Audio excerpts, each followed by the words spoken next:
Hello, and welcome to Broadcasting Scotland. It's Monday, the 4th of April. I'm Andrew Wilson, and this is Scotland at 7. This evening, I have the latest daily update from Ukraine on day 40 of the illegal Russian invasion, and then I'll bring you today's headlines from Scotland and around the world. Ukraine has accused Russian forces of committing war crimes and a massacre in Bucha, northwest of the capital Kyiv, after the bodies of unarmed Ukrainian civilians, many with bound hands, close-range gunshot wounds, and signs of torture, together with mass graves, were found on Sunday after Ukrainian troops reclaimed the town. President Zelensky condemned Russian forces as murderers, torturers, and rapists after the killings came to light, describing the Kremlin-ordered attack on his country as amounting to genocide. How did they also become butchers?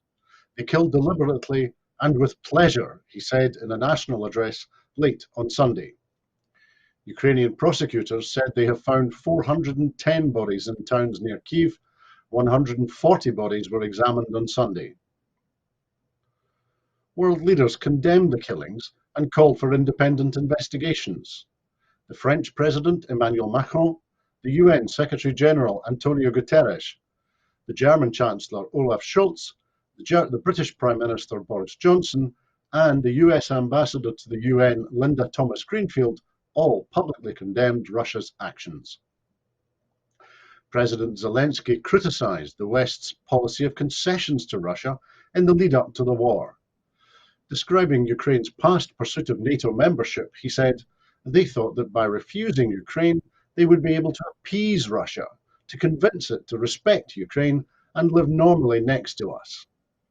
I invite Mrs. Merkel and Mr. Sarkozy to visit Bucha and see what the policy of concessions to Russia has led to in 14 years, to see with their own eyes the tortured Ukrainian men and women. Russian forces continued their attacks on other Ukrainian cities. 7 people died and 34 were wounded after a residential area in Kharkiv was struck on Sunday, local prosecutors said. At least 70% of Chernihiv has been destroyed by Russian forces, the city's mayor said yesterday. Russian forces are continuing to consolidate and reorganize their offensive in the Donbass, while the capture of Mariupol is a key objective of the Russian invasion, the UK's Ministry of Defence has said. The Ukrainian military claims Russia has launched a hidden mobilization of about 60,000 soldiers to replenish the units lost in Ukraine, according to its latest operational report. Russian missiles struck critical infrastructure, most likely a fuel depot, near Ukraine's southern port city of Odessa in the early hours of Sunday, but there were no casualties, officials in the city have said. The European Union should consider a ban on gas imports from Russia, Germany's defence minister, Christine Lambrecht, has said. The huge scale of sexual violence endured by women and girls in Ukraine has begun to emerge as victims recount the abuse that they have suffered at the hands of Russian soldiers. And the United Nations Human Rights Office says that there have been 3,455 civilian casualties since the war in Ukraine began. That figure includes more than 1,400 deaths and over 2,000 people injured. But the actual number is believed to be considerably higher, the agency said in a recently published report.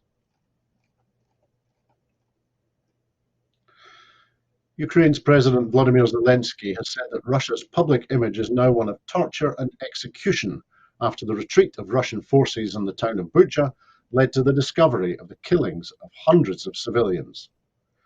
Calling Russian soldiers murderers, butchers, and rapists, Zelensky said late on Sunday, "Your culture and human appearance perished, together with the Ukrainian men and women." He warned that even worse things may be found in other occupied regions. Ukrainian officials said the bodies of 410 civilians have been found in Kyiv area towns that were recently retaken from Russian forces. Satellite images taken last week show a 14-meter mass grave in Bucha near the Church of St. Andrews and Pierwoz-Banoho, All Saints. The satellite company that took the pictures said that the first signs of excavation for a mass grave there were seen on the 10th of March, several weeks into the invasion. Witnesses of the alleged atrocities in Bucha told of soldiers firing on men fleeing the town and killing civilians at will. Taras Shevchenko, 43, said that Russian soldiers had refused to allow men to leave through a humanitarian corridor, instead shooting at them as they fled across open fields. Bodies, he said, were scattered on the pavements, with some of those killed having been squashed by tanks like animal skin rugs. Photographs from the town showed a scene of devastation, with the hulks of charred and destroyed tanks and armoured vehicles lined up along one street, along with dead bodies. Russian forces are sending Ukrainian citizens to filtration camps before forcibly relocating them to Russia, according to the accounts of two women who said they were transported to Russian territory from the besieged city of Mariupol last month. On the 15th of March, Russian troops stormed into our bomb shelter and ordered all the women and children to get out. It was not a choice, said one woman who had been hiding with her family in a suburb of Mariupol since early March. People need to know the truth that Ukrainians are being moved to Russia, the country that is occupying us.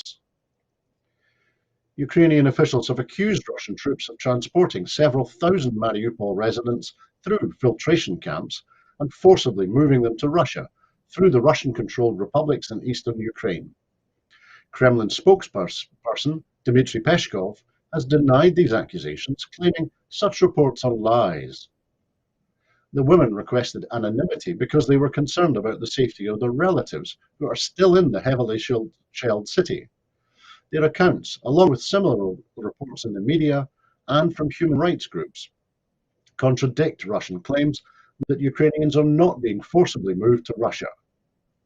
After her leaving her shelter, the first woman said she was bused with 200 or 300 others to the border town of Novoazovsk in the Russian-controlled territories in eastern Ukraine. Once we came to a stop, we had to wait for hours inside the bus until ordered to go through a large tent complex to what everyone called the filtration camps. A satellite image captured by the US-based Maxar Technologies last week showed tented camps set up in the Russian-controlled village of Beshemeny near Novoazovsk. Representatives of the two self-proclaimed republics in Donbass have said that they have set up a tent city of 30 tents for Mariupol residents with the capacity to hold up to 450 people. The woman described how she was photographed and fingerprinted once she entered the camp. Since she was then extensively questioned by men who presented themselves as members of Russia's FSB security service. They went through my phone. They asked if I knew anything about the Ukrainian army, if I had friends in the military, she said. They also asked me what I thought about Ukraine, about Putin, and about the conflict. It was very degrading. After passing through the filtration camp, which took a few hours, according to the woman, the group was eventually taken to Rostov, a city 80 miles east of the Ukraine border. Once there, the group was told that their final destination would be Vladimir, a city just over 100 miles east of Moscow. But in Rostov, the woman decided to leave the group, telling the Russian guards she had family living there. They let me go without much hassle. For many, leaving was simply not an option, she said, adding that many on the bus complained that they were given only minutes to gather their belongings, and many did not have money or official papers, making it complicated to leave Russia afterwards. After separating from the group, the woman made her way first to Moscow by bus and then took a train to St. Petersburg. She said that she was now safe after crossing the border to an EU country on foot.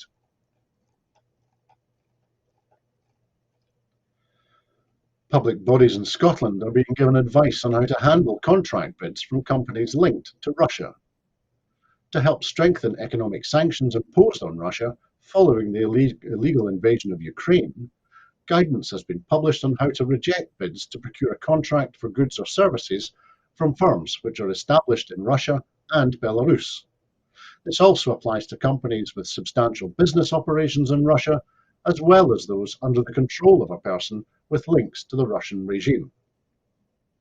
The Business Minister Ivan McKee MSP said, "The Scottish Government has been clear since the beginning of the illegal invasion of Ukraine that the business community has a moral responsibility to take economic action by reviewing operations for links and connections to Russia and severing them where it is possible to do so.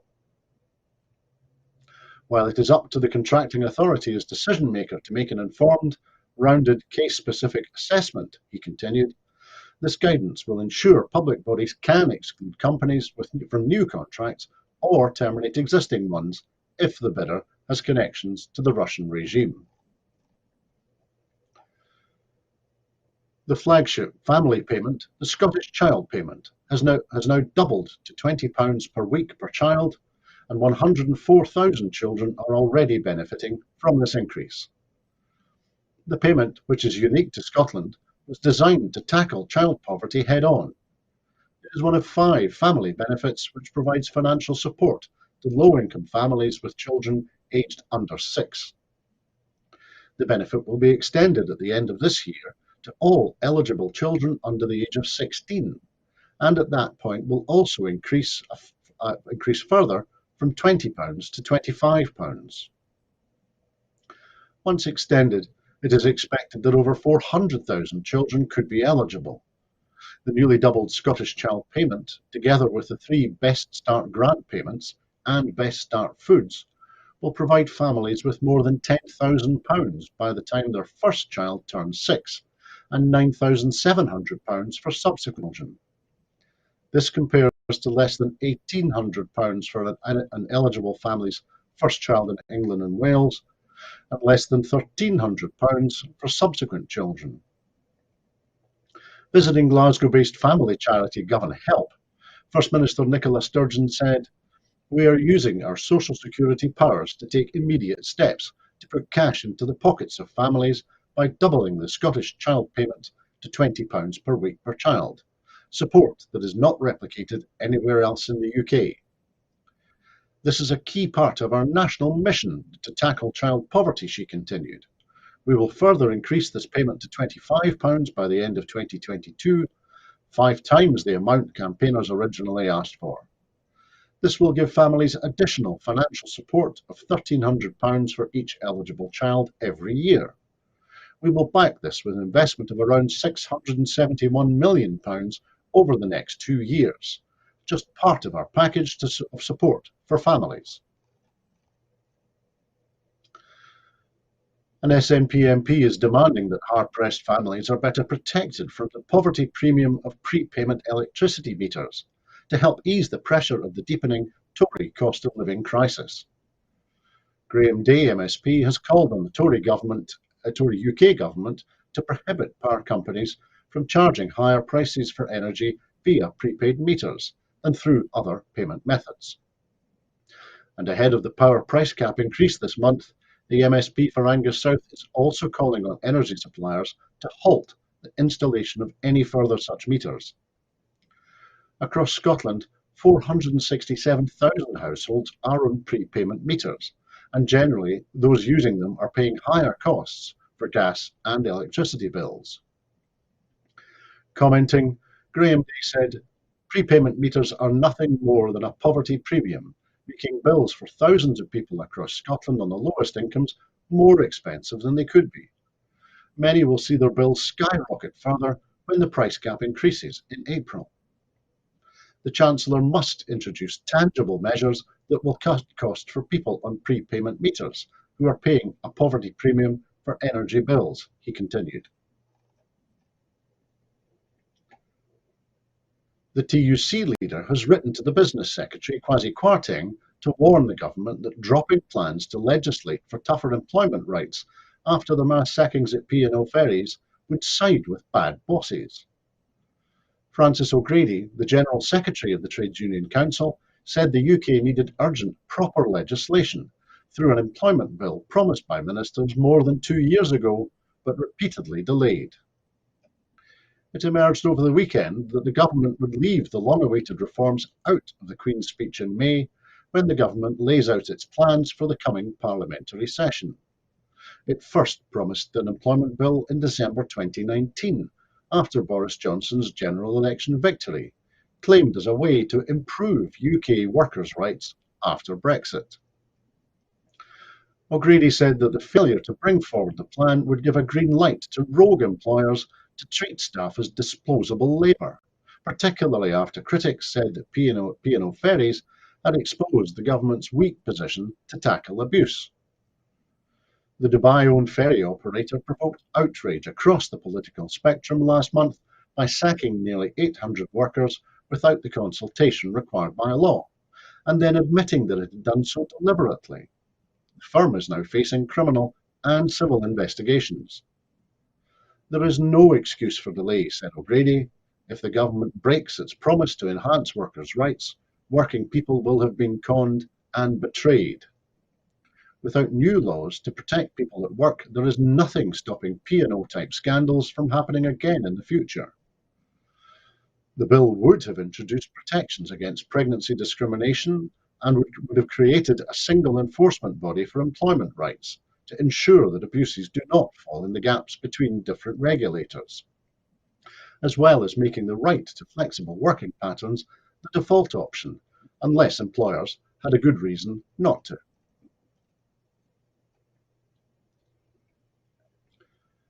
The official list of COVID-19 symptoms on the NHS has been extended to cover 9 new symptoms, including sore throat, fatigue, and headache. They join the 3 symptoms of a fever, a new and persistent cough, and a loss or change in taste or smell, according to nhs.uk. Extending the list may help reduce infections by helping people detect whether they may have COVID. However, it coincides with the end of the offer of free universal COVID-19 tests to help people confirm whether they have the virus. COVID infection levels have hit a record high in the UK, with almost 5 million people estimated to be infected.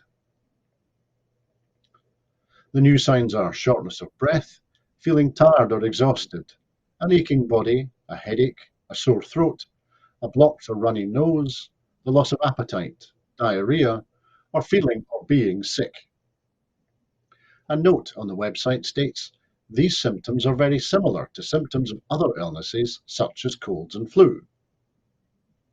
The UK has had only 3 symptoms on the list since the emergence of the virus 2 years ago, despite other organisations such as the World Health Organization and the Centers for Disease Control and Prevention in the US having longer symptom lists for some time. It is understood the government's chief medical officer will have signed off on the expanded list of symptoms. In England, some people still qualify for free tests in certain circumstances, but most people are now expected to pay or go without. Under the previous testing regime, people only qualified for PCR tests if they had one of the 3 symptoms or if they had been invited to take a PCR test. On Friday, the Office for National Statistics said that 4.9 million people in the UK were estimated to have had COVID-19 in the week ending the 26th of March, and that's up from 4.3 million people in the previous week. The ONS said an estimated 1 in every 13 people in England had the virus during that week. Meanwhile, the leader of the Conservative Party in Scotland, Douglas Ross, MSP MP, confirmed today that he has tested positive for COVID-19 and will be self-isolating. Viktor Orban has won a 4th successive term as Hungary's Prime Minister, capping a campaign dominated by his controversial stance on Russia's invasion of Ukraine, with a speech that appeared to mock Vladimir Zelensky, the Ukrainian leader. Ecstatic chants of Victor, Victor greeted Orban as he addressed supporters of his Fidesz party outside its election headquarters on the banks of the Danube in Budapest, as results made the scale of his victory apparent. With nearly 86% of the vote counted on Sunday night, Fidesz was on course to increase its parliamentary majority by winning 135 seats in the 199-member parliament, crushing a 6-party opposition bloc that had united to form a common front aimed at unseating Orban. Instead, the ruling party has retained its 2/3 supermajority, which has enabled it to reshape Hungarian politics and social policy during its 12 years in power. The popular vote margin was 53.7% for Fidesz to 34.4% for the United for Hungary opposition grouping, fronted by Peter Márki-Zay, who had conceded defeat on Sunday night. The OSCE's Office for Democratic Institutions and Human Rights has criticised what it said was blatant gerrymandering in several constituencies. Analysts predicted that gerrymandering would mean that United for Hungary needed to win about 5% more of the popular vote than Fidesz to stand any chance of gaining a parliamentary majority. And the summary for policymakers of the IPCC Working Group 3 report, Climate Change 2022, Mitigation of Climate Change, was approved earlier today by 195 member governments of the IPCC.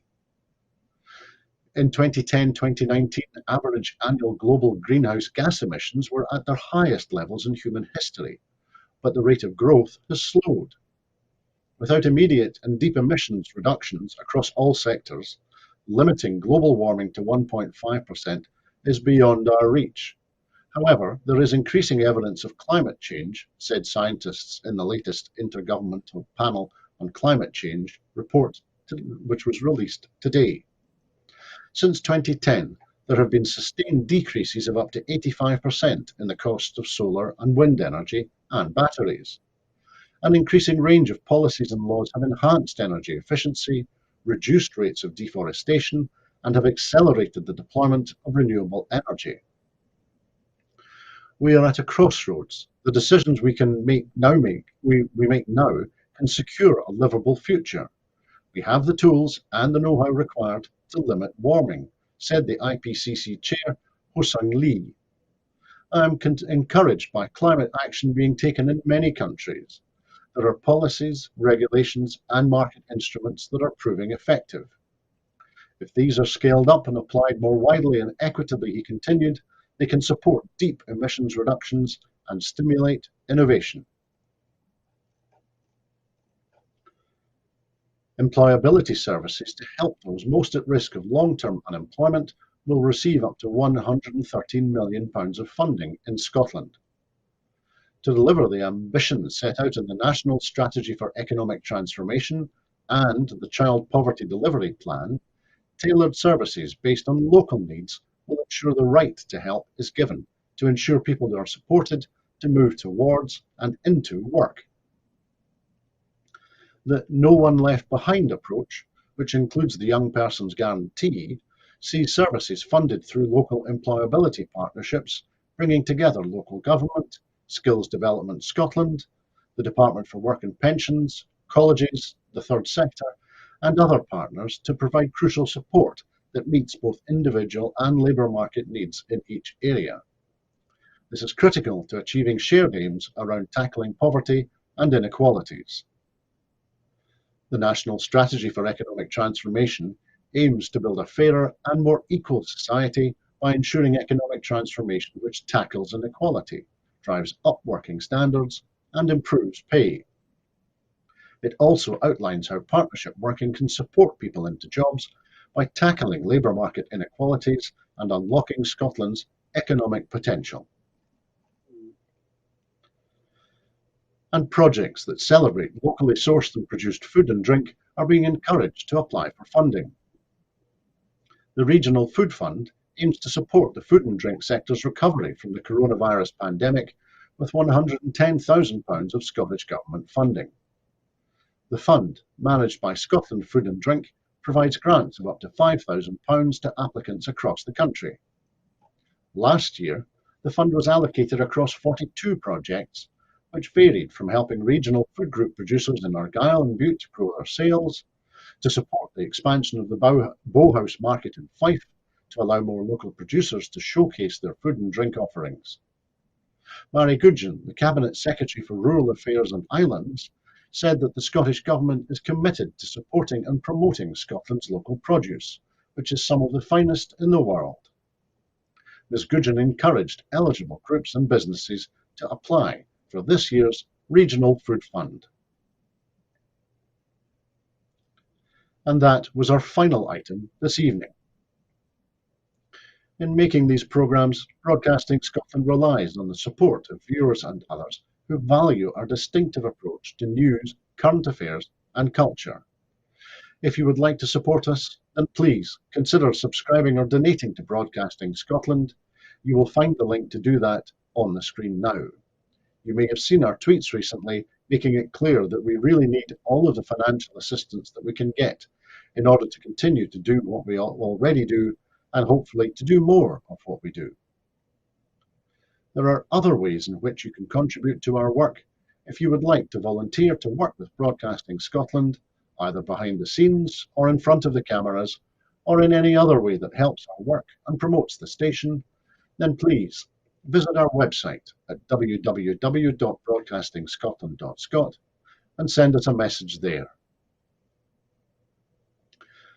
Meantime, Maggie will be here again tomorrow evening with the next edition of Scotland at 7, so please tune in and join her then. And thank you, of course, to everyone who has been watching this evening. And that's the way it is at very nearly 7:30 in Scotland. I hope that you can join us again soon on Broadcasting Scotland, but in the meantime, please keep warm and keep well. Bye-bye.